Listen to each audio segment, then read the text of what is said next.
Morning, everyone. That you too thing, are we going to do that again at some point?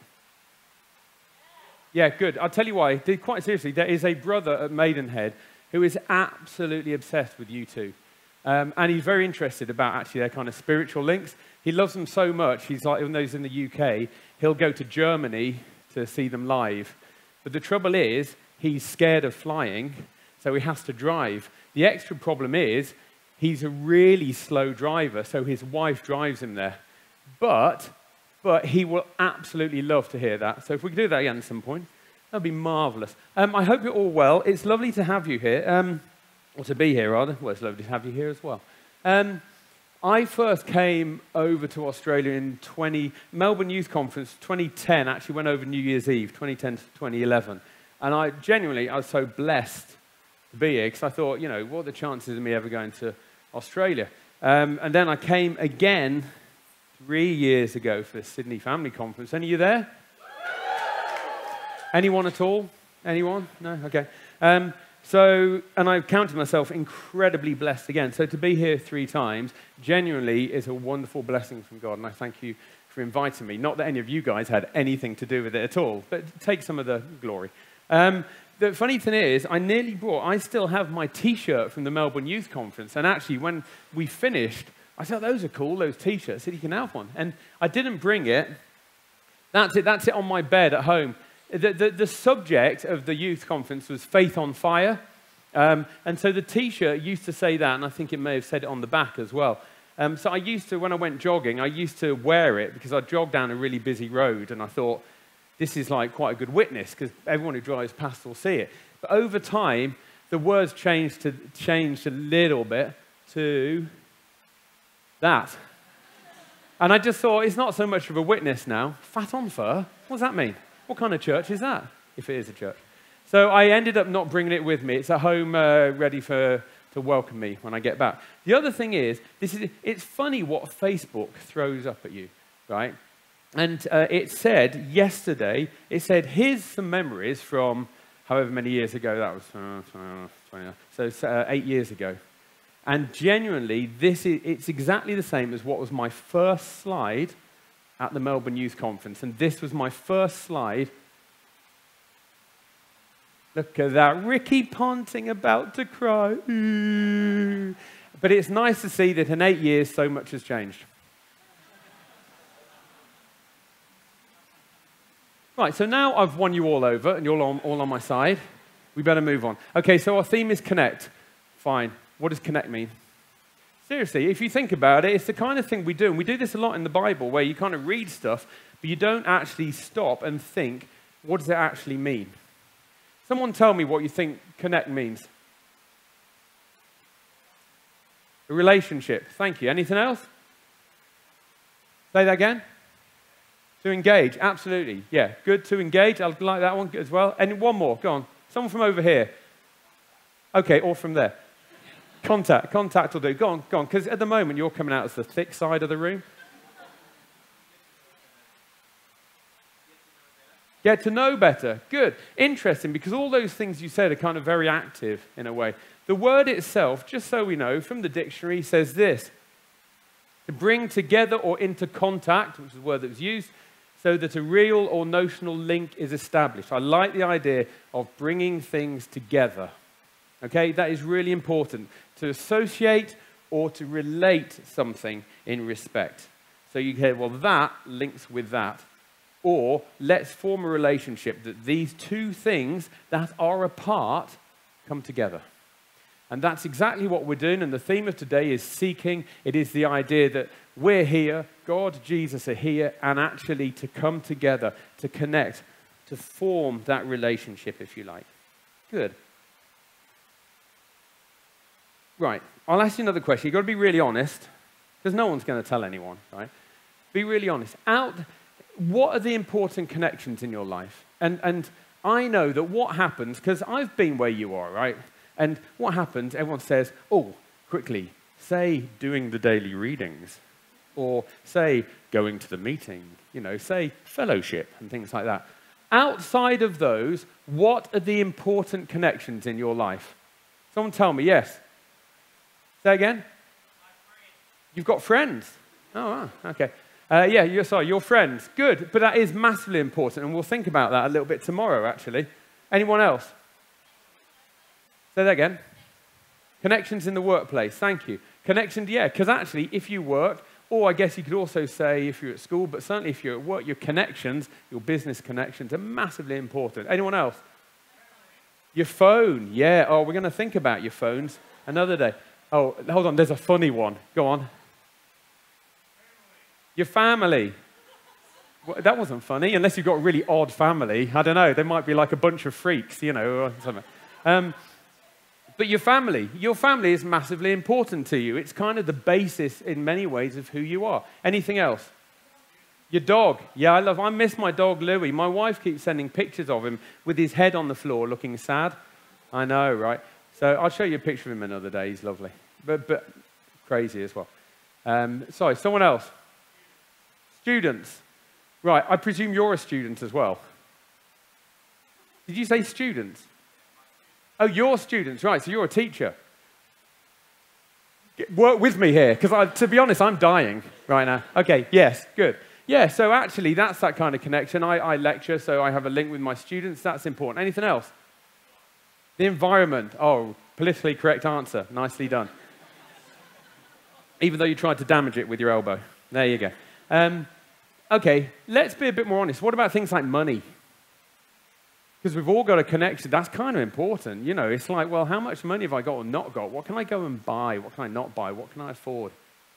We all kind of have that connection with what's in our wallet or not in our wallet. What about role models?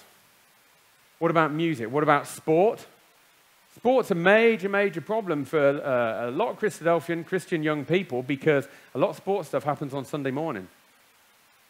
So like my son plays tons of football. He plays like 5 times a week for 3 different teams. One of his games is on Sunday morning. What do? We joined an ecclesia that has an afternoon meeting. Nice, yeah. But actually, what about things like sport or other hobbies? You know, pastimes. It could be music, which you can use in a beautiful way or which can drag you away. It could be addictions. Let's get serious about it. It could be that actually you've got a connection with a drug or something else. And actually, that's a really important thing in your life. There are all these different connections in our lives. And they go from really, really important ones. So something that might be really important to me, like okay, my connection with my wife. To even more important ones, my connection with Liverpool Football Club.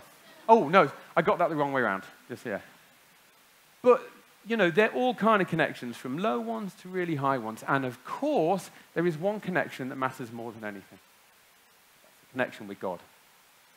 That is the connection that basically trumps all the rest of them. It beats them all. Even, in my case, my relationship with my family should be superseded to my connection with God. And that's what we're thinking about. And it's a lovely and easy thing to say, and you will know, and I know, that it's not always the easiest thing to do.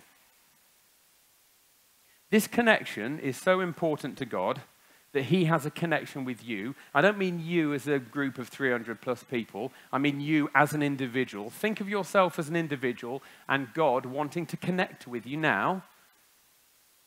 It's so important to him that you connect with him that he had his son brutally murdered to let it happen.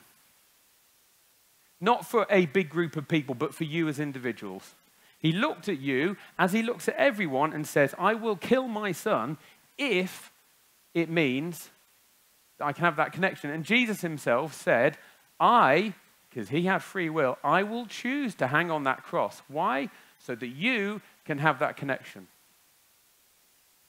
This really matters. So we kind of have to understand the history of the world a little bit. Because, you know, what happened? God created Adam and Eve, and that's all fine. Adam and Eve sinned, not so fine. God was perfect, Adam and Eve were perfect, and then they sinned, and that connection is kind of broken. And God is saying, I need that connection back again. You know, I want to make things like they were in the time of Eden, as they say. Okay. So if men and women have gone from perfection down to imperfection, How close do you think we can get back up to perfection right now? I'm not talking about the kingdom, when obviously there'll be complete perfection, but right now, how close can you get to perfection? Anyone here think they're perfect? A few people going, yeah, oh no. Right, correct answer. Didn't have to do Kahoot for that one. Okay, so how close can we get right now to perfection? Can you turn with me, please, to Hebrews chapter 10 and verse 11?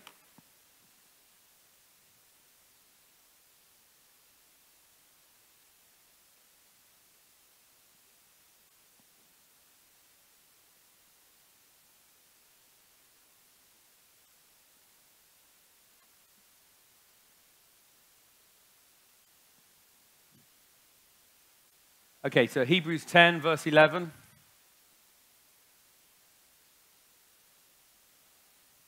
We're just going to read a few verses. By the way, these particular verses I think are taken from the NIV. I don't have what my dad calls a version. I don't kind of go, it has to be that version. For me, if you want to find the truth, very often you have to go back to the original text. But very often you go, well, that version really gets it across there, and that one really gets it across there. So we will flip around between some versions. But right now, Hebrews 10, verse 11. Let's read a few verses. Day after day, every priest stands and performs his religious duties. Again and again, he offers the same sacrifices, which can never take away sins.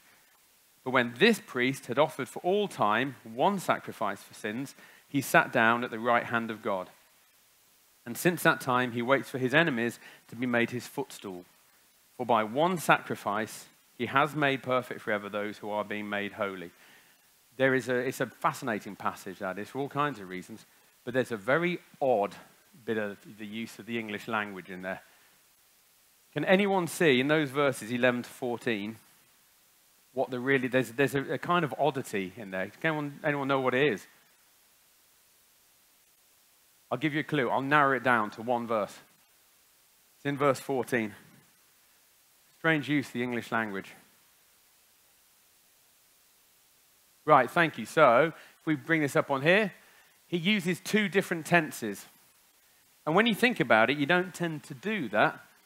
For by one sacrifice, he has made perfect forever, past tense, those who are being made holy, present tense. So in the one verse, you've got two things. It says, well, that's been done, and this is still happening. Okay, so the two things he talks about are being made perfect forever and being made holy. Fine. What does the word holy, or in some versions sanctified, what does it mean? Separate, thank you. So it means to be apart or to be separate. Right. What does anyone know what the word perfect actually means? Complete, thank you. So the word perfect means to be complete. So he says, if we look again in verse 14, for by one sacrifice he has made complete forever those who are being made separate. It's a very strange thing to say, but if you look at it, it says that for those who follow God, you are already perfect because it's past tense. Yeah, for those people who follow God, who commit their life to Christ, he says, yeah, actually, you've already been made perfect, but you're in the process of being separated, being called apart, if you like. Look at these verses here.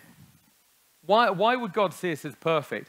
Isaiah 61, verse 10. I will greatly rejoice in the Lord. My soul shall be joyful in my God, for he has clothed me with the garments of salvation. He has covered me with the robe of righteousness. As a bridegroom decks himself with ornaments, and as a bride adorns herself with her jewels. He's covered you with a robe of righteousness. Romans 4, verse 5. But to him that works not, but believes on him that justifies the ungodly, his faith is counted for righteousness. 1 Corinthians 1, verse 29, it is because of him that you are in Christ Jesus, for he has become for us wisdom from God, that is our righteousness, holiness, and redemption. If you connect with God, he sees you as perfect because he sees you as being clothed with Christ's righteousness. Righteousness, sometimes we kind of shorten it or kind of sum it up to being like set right with God or made right with God. That actually, this thing that broke when Adam and Eve sinned and suddenly they weren't right with God, through Christ's sacrifice, through faith, you are made right with him. You are clothed in his righteousness. And if God is seeing your Christ's righteousness on you, he sees you as perfect. Thank you. That's part of the reason for this connection. You can actually be perfect now. You can actually get back to that kind of Eden state now through Christ. In fact, what we could say is, what's nice is if we try and connect with God so we kind of get closer and closer to him, he says, well, now you're clothed with righteousness, so now I will finish the connection. I will make you perfect. Okay, it also said in Hebrews 14 that we're being made holy or being made separate. Separate from what? Now, there's a phrase that we use, the world, right? I'm very wary about using the phrase the world. Where we say, for example, the world tempts us with this or the world says that. Because that's a really big phrase, right? Because the world is like everything. That's like my dog, as well. That's like, the world is kind of the spiders in the roof of my shed. That's part of the world as well. I think the world's a bit too big. But it's true, though, isn't it? There's a lot of good things in the world, actually. But if I say the world, because sometimes we slip into it, you'll understand what I mean. It's kind of things that aren't of God, shall we put it like that? Or sometimes if we might talk about society instead of the world, society has an overriding set of values, maybe. We'll put it like that. But that's what we're trying to be separated from. That's what God is calling us apart from. He's saying, I'm in the process of making you holy. I'm in the process of separating you from the things of the world. And it is a process. It's not just up to God, it's up to us. We can't say, go on then, God, you move me. It's a case of God saying, well, you do your bit. Right, simple question then. If you are connected, and all of us, to some extent, are connected to things of the world, all of us are. Let me ask you this, and I just want you to think about this to yourself, no talking, right? Just for a minute. Think about this. Which connections do you need to cut to become more holy? You will, because I do, and all of us do, we have some connections, strong or weak, that actually pull us away from God. Which connections do you need to cut to get closer to God and to be made more holy? Just think about that to yourself, just for 1 minute. Be honest with yourself, because then it's really worth it.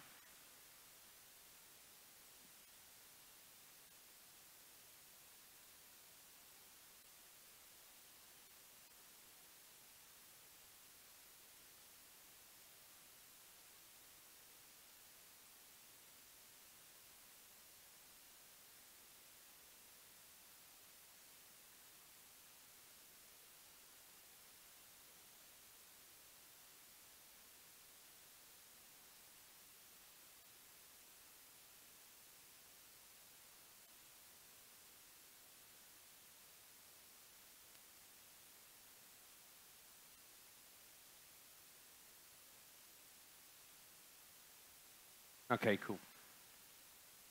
Now, you may have thought of something that was kind of, seems fairly small, like I shouldn't probably watch that TV program, for example.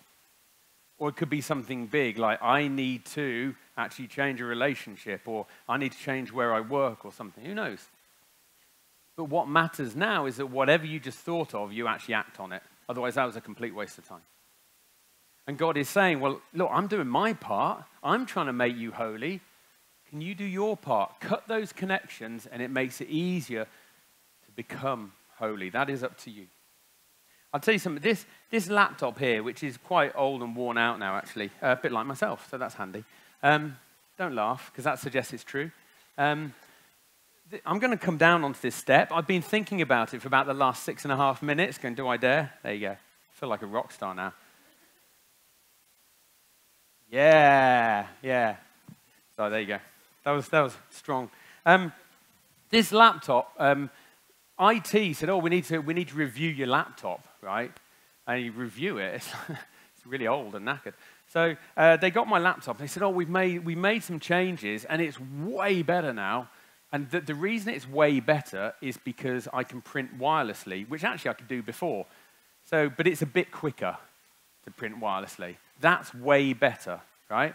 What they didn't tell me is we've erased all your identity that was on here. So, like, all your preferences are gone. And you know when you log onto a website, it has autofill. It autofills your password. Ain't there anymore. Yeah, can you imagine? People are like shuddering. You know, and it's like you just get used to it, or it at least fills in your username. It's like, I don't know. So I'm going on to all these things. Oh, I don't know what that is. And all I keep getting is these things going, wrong password. Wrong password. One attempt left. And then you just think, oh, forget it, I'll do something else, because I'm not taking the risk.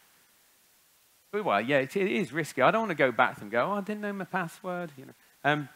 But eventually, it says, send password reminder. And it keeps saying, send. Those are really handy. Send password reminder. Do you get those sometimes? Yeah. Yeah, good. One person awake. Yes.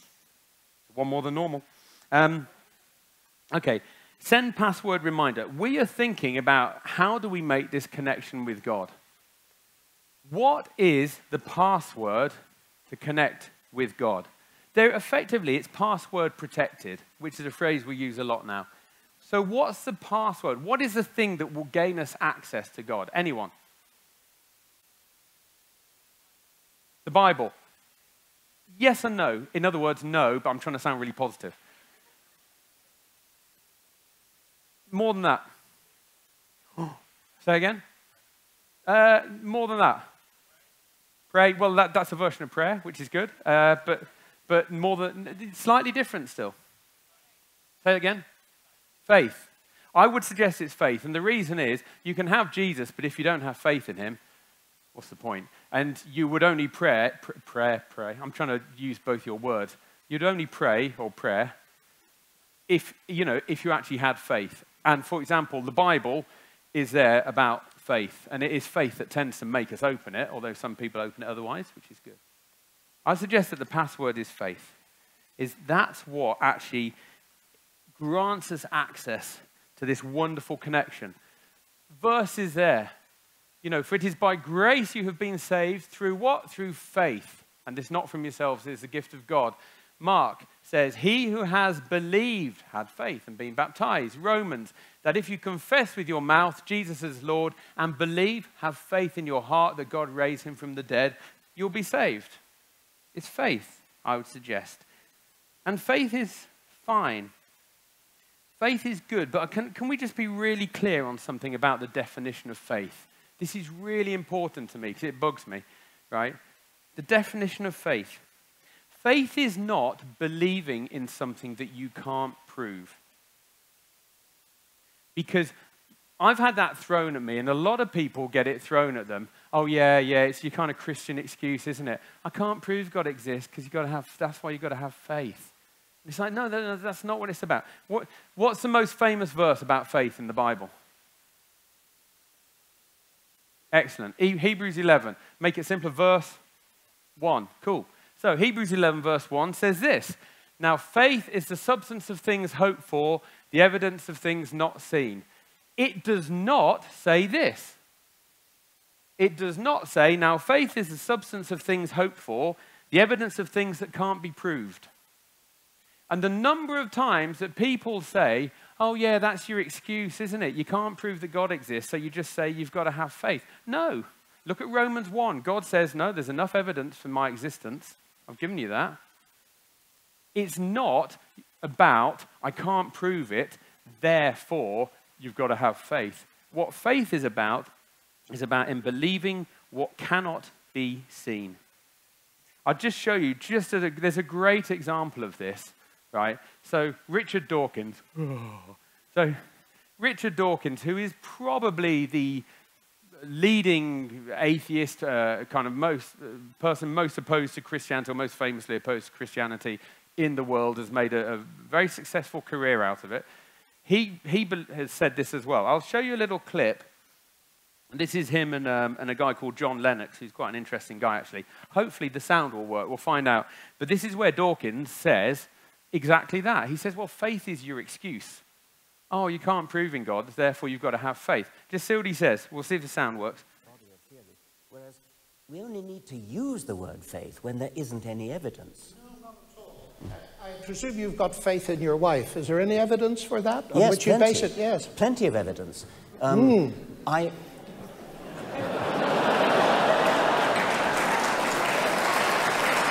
Let's just watch that one more time. Body of theory. Whereas we only need to use the word faith when there isn't any evidence. No, not at all. I presume you've got faith in your wife. Is there any evidence for that? On Yes, which plenty. You base it? Yes. Plenty of evidence.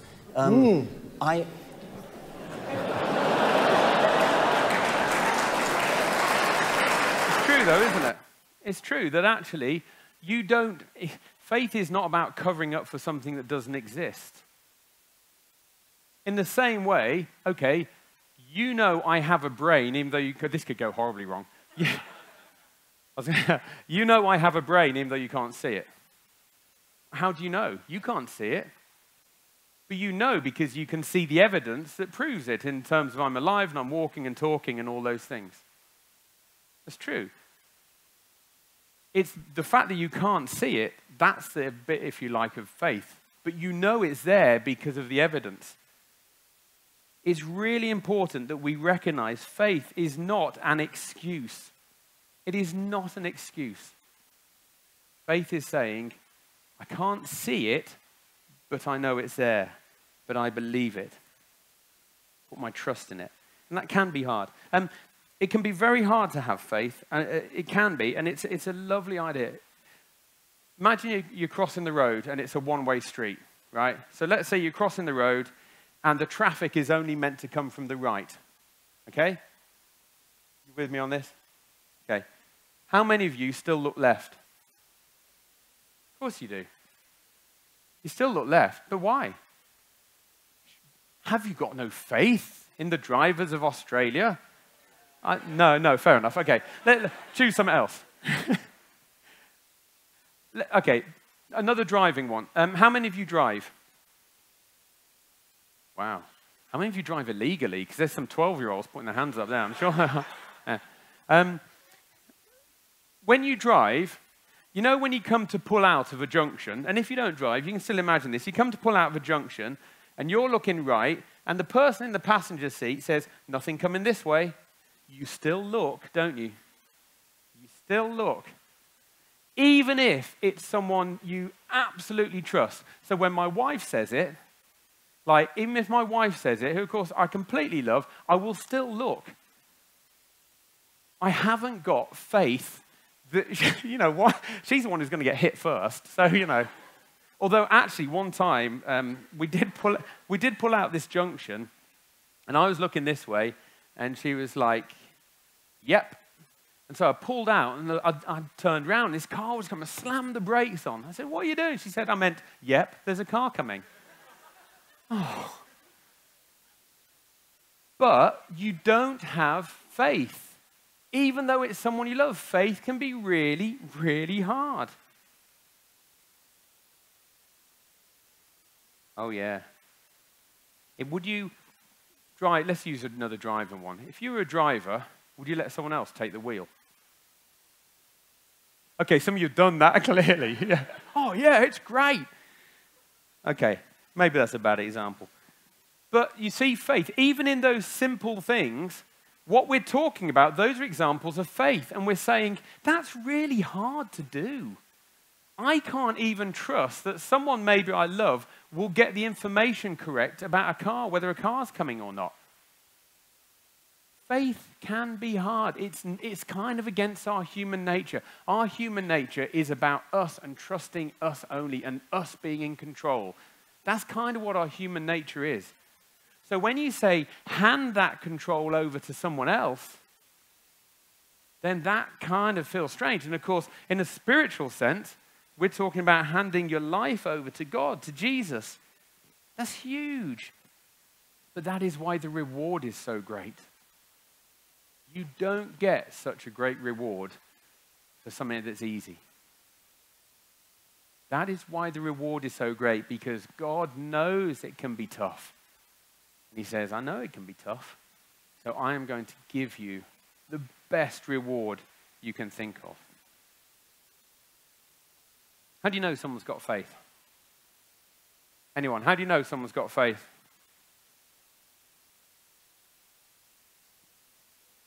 Whoa, whoa, easy. Hold on a moment. There's an answer. If I do this, are we going to feed back? Are we going to feed back? No? I really want to feed back now. Are we going to feed back? Anywhere around here? Oh, yeah, it's terrible around there. Sorry, what did you say? Ah, that's nice. So it doesn't change when it's hard. You know, they're kind of the same, whether they're kind of in ups or downs, but you're still seeing it. Someone shouted, some over there, someone very enthusiastic. They're not very enthusiastic anymore. By works, thank you. It's kind of obvious answer when you think about it. You've heard the phrase, faith and works. Unlike, I'll come down for this, unlike a kid I once had in Sunday school class. Right? I say kid, he's 15, 16. And I was saying, it's like faith and your actions, known as faith and, and he was looking at me, I said faith and woo, faith and woo, faith and woo, and he said, wood? Yes, faith and wood. There you go. You've got this gospel thing sorted. Okay, you know that someone has faith. Oh, bless him. He's a lovely kid. You know that someone has faith by their works, by what they do. That is a blatantly obvious kind of statement. It's a blatantly obvious phrase.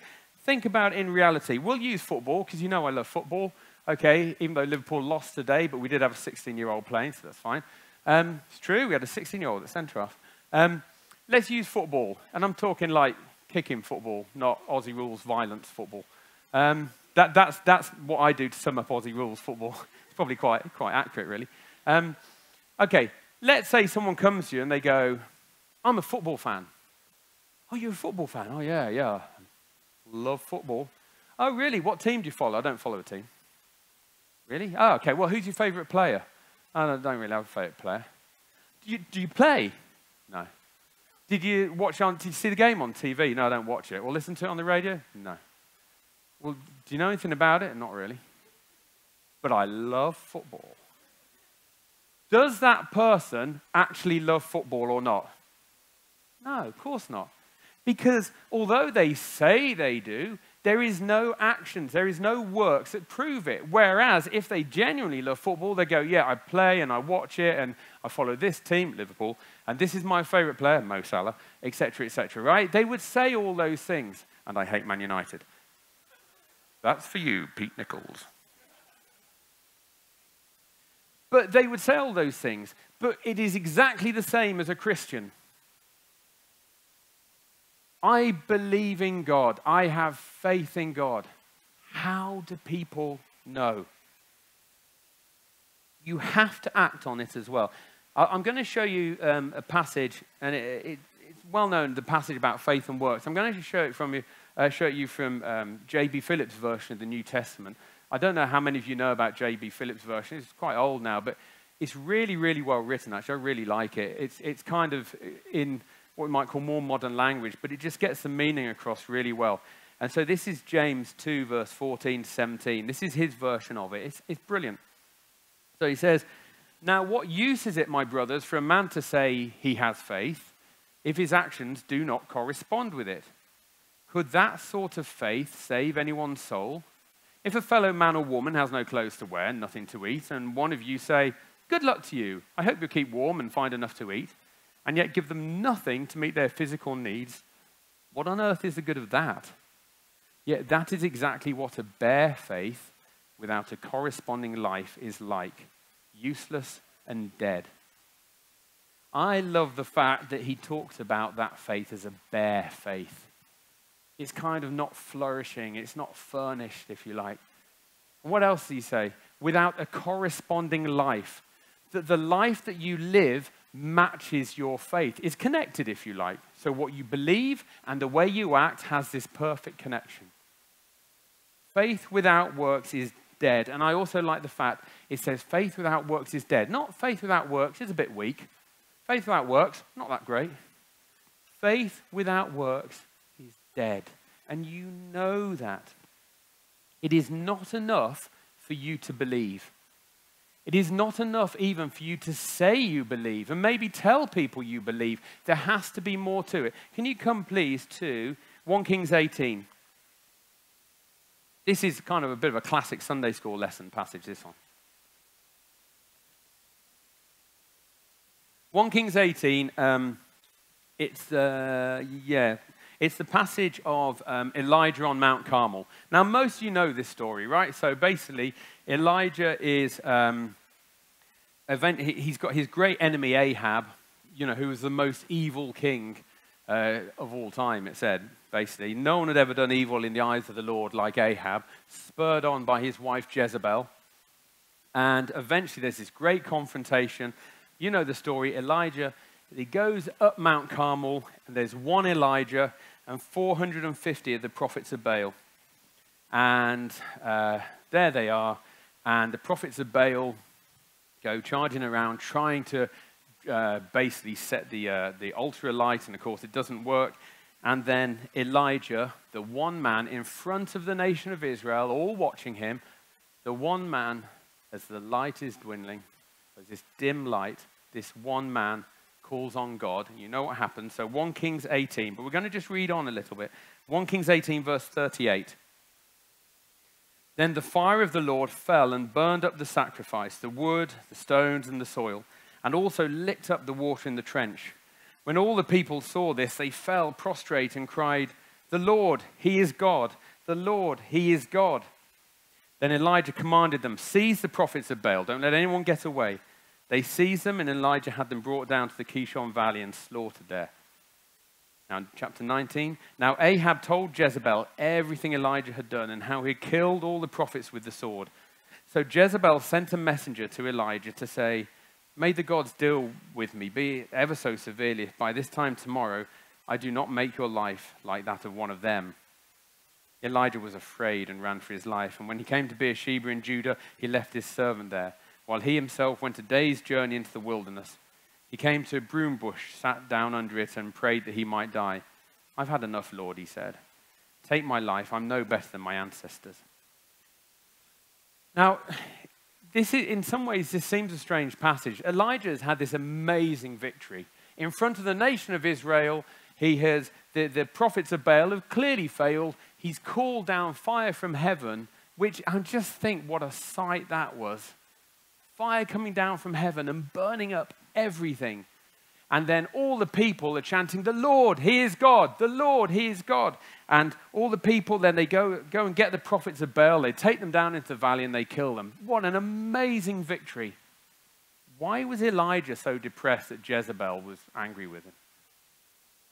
And sometimes we're quite hard on Elijah. And I think there's a little thing that we don't notice there. Does anyone know what Elijah's name means? Elijah's name means, "The Lord is my God." What a great name. Elijah's name means, "The Lord is my God." What did the Israelites chant? They chanted, "The Lord, He is God." I would suggest to you that actually, although those are similar, there's a huge difference between them. There is. Because one is saying, "The Lord is my God. He is personal to me." If you kind of extend that, it means He is, who I am. I direct my life to Him. I try and follow God. He is my God. What did the Israelites chant? "The Lord, He is God." Yeah, we believe He's God, but so what? Because actually it didn't make any difference to them. I don't think this is maybe the great, great victory that we thought it was.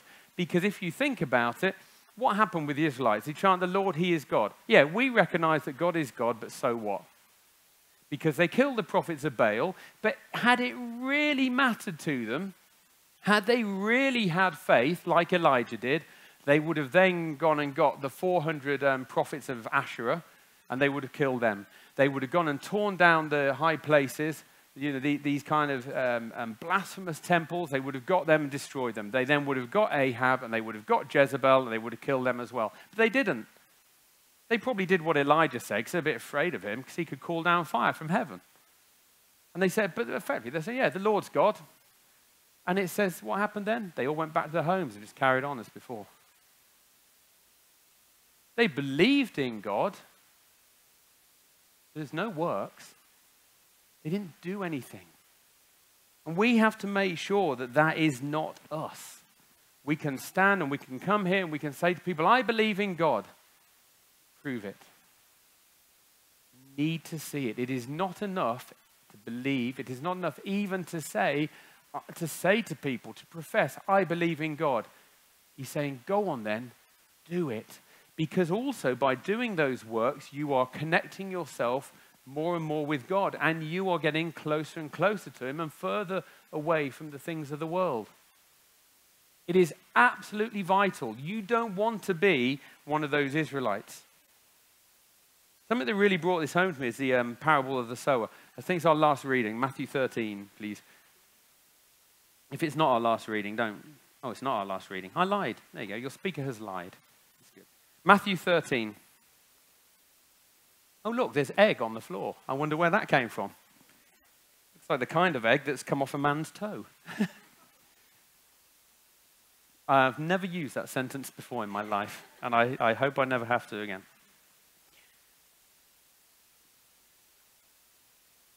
Matthew 13, so the parable of the sower, which again is probably a parable that you know well.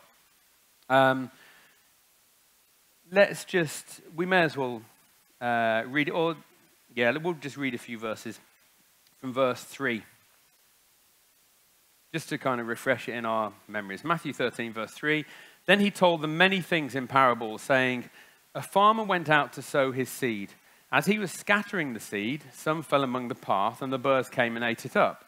Some fell on rocky places where it did not have much soil. It sprang up quickly because the soil was shallow.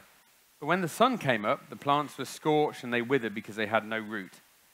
Other seed fell among thorns, which grew up and choked the plants.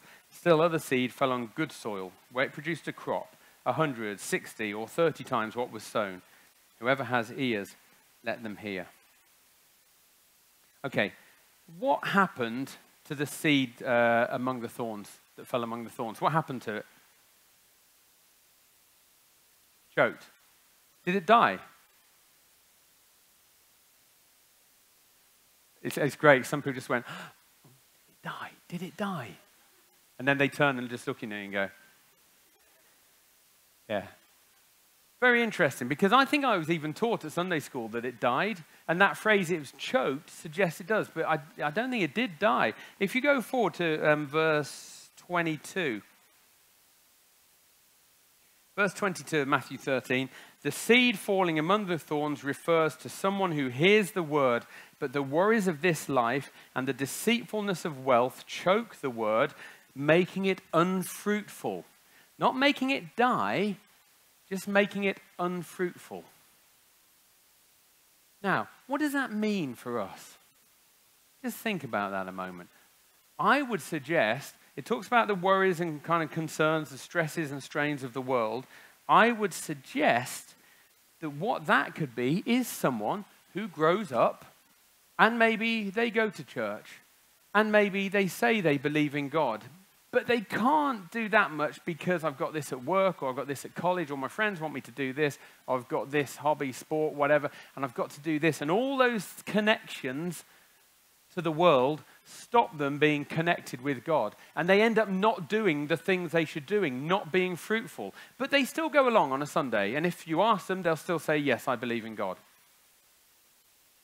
And so they grow up, but there's no fruit. There's no outworking. There's no works. And that, again, cannot be us.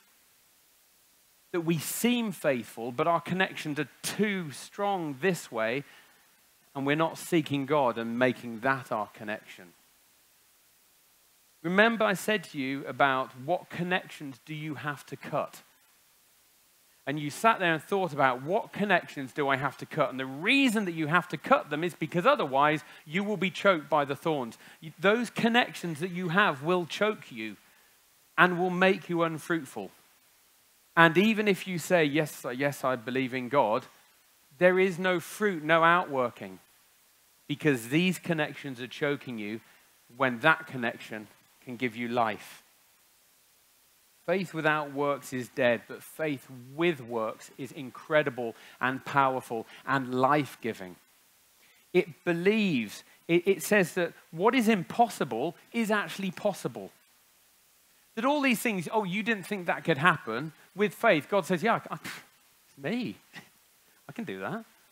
This is something I used to talk about with my kids when they're little. Do you think God could do this? Yeah. Do you think God could do that? Yeah. Now I ask them, and Harry just goes, I'm playing Fortnite. Leave me alone. Does anyone here play Fortnite? One. Yeah, you liars. Okay. Faith reassures us, faith encourages us and strengthens us and lifts us up, because faith is the victory in whatever problem you are facing. And faith heads that way, and it does not look that way. Last reading, and I promise this is, in fact, I'll put it up on screen. I mean, I love these verses. We talked about Hebrews 11 before. I love these verses.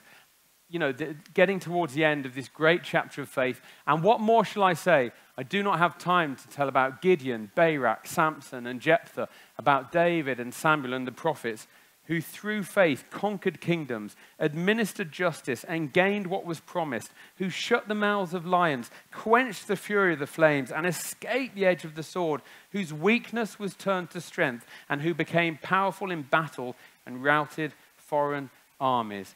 Look at what these people did, what they did through faith. If faith can do that, don't you think that faith can overcome the problems that you and I face every day?